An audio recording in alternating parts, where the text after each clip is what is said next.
that ecosystem needs to thrive, and it cannot thrive if we don't know how to address the needs of the young people in today's society. Hi, good afternoon. So we hope you are all doing well, obviously. So we just wanted to welcome you, first of all, to Pizza and Politics. This is just a video series where we interview past and present politicians, where they can talk about, government in general, so they can inform students. We really appreciate you being here, but obviously due to the pandemic, we can't do this in person, so we don't have pizza, but we just wanted to start off and ask you, what is one topping that you don't think goes on pizza? What is the one topping I don't think about? Pineapple. I know a lot of people love it, but not on my pizza. Yeah, that seems to be a very popular answer choice.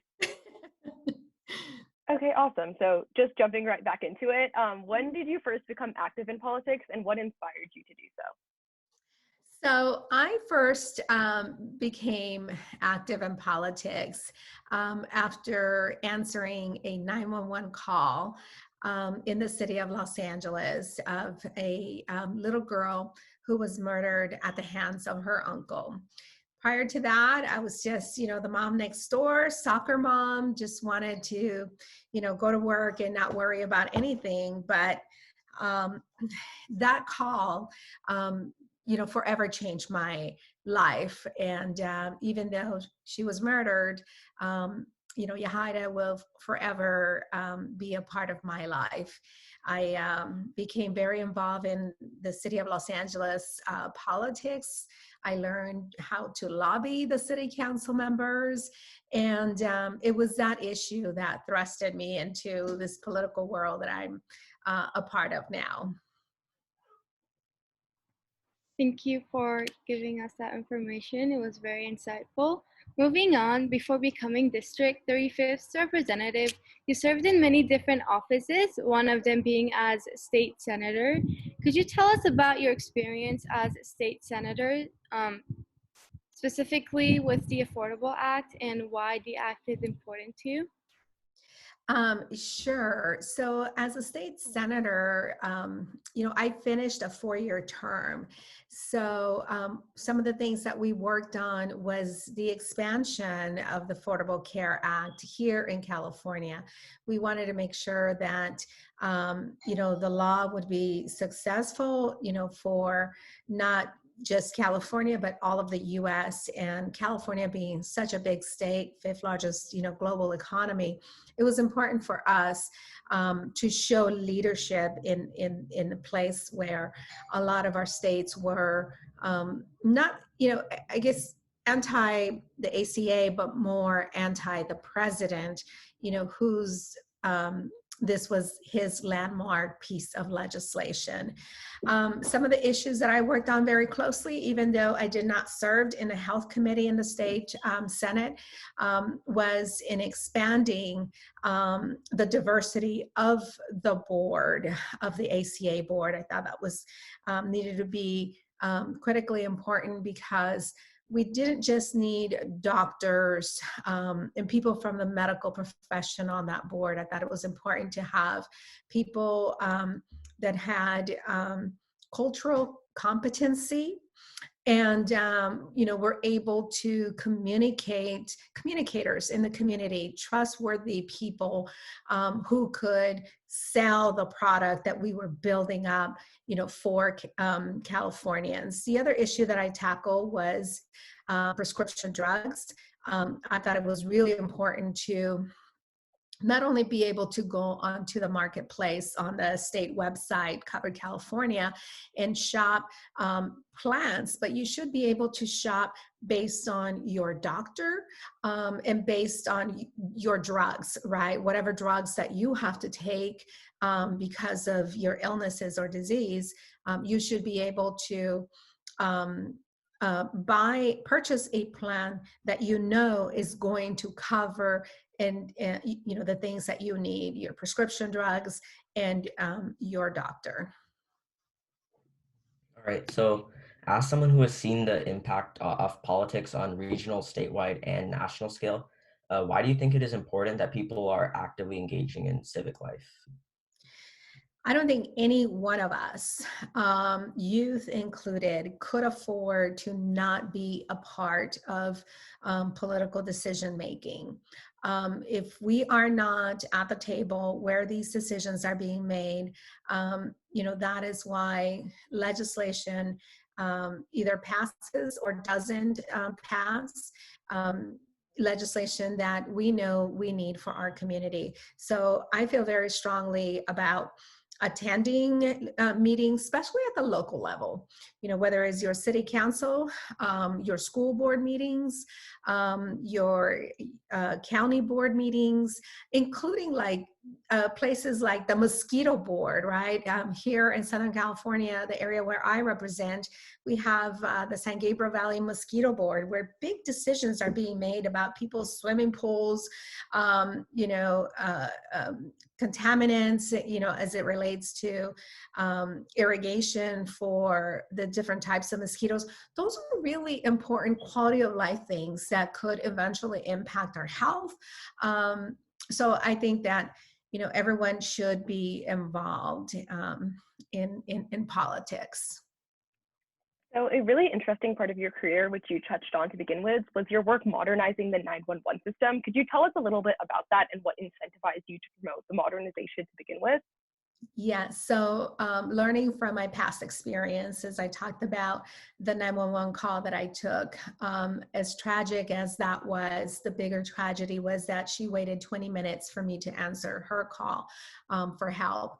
And the reason why she waited that long was because we only had 2 Spanish speakers working that night. That was so busy at the LAPD 911 center. So when I was elected to state assembly in 2008, I introduced a set of bills, 6 bills that dealt with recruitment and training of 911 dispatchers and professionalizing the profession, right? I think 911 dispatchers are the unsung heroes.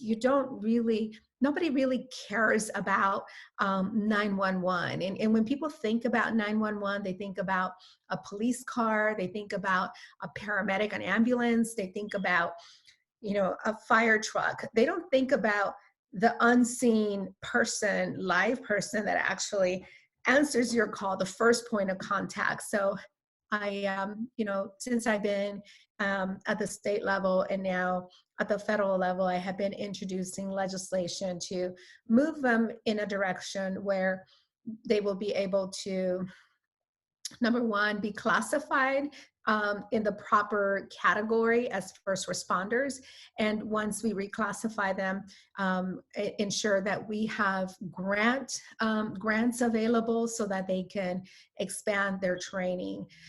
When we are having or experiencing one of the worst moments in our lives, we want to make sure that the most qualified person is there to answer our call for help. So that's my approach to that. Yeah, so moving on, currently we are seeing a huge movement throughout social media discussing sexual assault and harassment in light of the recent attack on Sarah Everard in the UK. What are you currently doing to address this issue and get justice for victims of sexual assault? So, justice for victims of sexual assault is something that, I have been involved with, periodically, on and off through my years as a state legislator and now in Congress. As a state legislator, for example, we tackle the issues with colleges and universities not reporting to the local authorities when sex crimes occur on college campuses. But I think nationally and internationally, that this is something that we have been meeting with and have supported different pieces of legislation, domestic partners that post photos and videos, of sexual nature as a way to retaliate against, their partner or their ex partner. So, those are really, really important issues to address because Once you are a victim of sexual violence, whether it's a post on social media or a physical attack, I see them, those two issues as the same. It is very, very difficult to recover from that. I myself, through this process over the last week, been engaged in a back and forth with the president of El Salvador, and I have seen some pretty violent images that they, through his network of trolls, have been putting out there against me. That it is unacceptable, and I think that the social media companies like Twitter, Facebook and Instagram really have a lot to answer for in this space, allowing those algorithms, to target certain people during these image attacks on folks. All right. Continuing on with current events, we're seeing a rise in attacks on the API community, most recently with the attacks on the Asian woman in Georgia. So how do you think we should move forward from these attacks and address the racism that's present in our country? So this is something that, when the person that sits in the highest office, in our country, expresses himself or herself in such a way that it incites violence. I'm not shocked about, these acts of violence against, Asian Americans. I'm not shocked because of the words that were coming out of the occupant of the White House in the last 4 years, and certainly in the last 12 months after the pandemic started, with coronavirus. As a society, I think that there needs to be more attention, needs to be placed in educating young students, as young as kindergarten, on the values of living in a diverse community, the value of different cultures, and being able to identify all of the things that we have in common, and how much we are of the same as a people, and how much better we are when we are working together. I don't like the word tolerance. I don't want to be tolerated for who I am or what I look like. I want to be respected. And I think that is what we are lacking in our schools, in our educational system. If it isn't happening at home, we have to figure out a different way to culturally advance, this ignorance that is out there, and it's, that has been allowed to be popularized and been allowed to fester in social media platforms. Okay, so finally, we are an organization about, youth engagement in politics. So we obviously appreciate you taking the busy time out of your schedule to talk to us. But our one question finally is, why do you believe that it's important for youth to engage in politics actively and spread their opinions? It is really important for youth, and I think because you are our future leaders, everything that you touch, will have an impact on your career and your life as you, become of age. I think it's important for you to, be assertive about the things that you need in order to be successful, whether it's people that are making decisions for you, whether it's curriculum, whether it's climate change issues or healthcare, all of those things. If they don't have young children, and let's face it, people in politics, are not necessarily on the younger side, right? We're on the much more mature, mature side. So, the more we hear from young people as to what you want to see out of your government, that empowers me to make better decisions for you.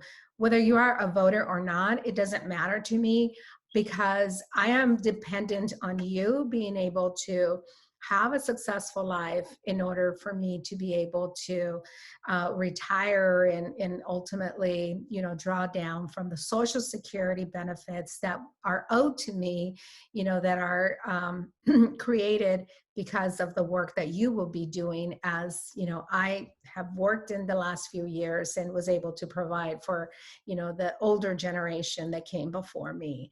That ecosystem needs to thrive, and it cannot thrive if we don't know how to address the needs of the young people in today's society.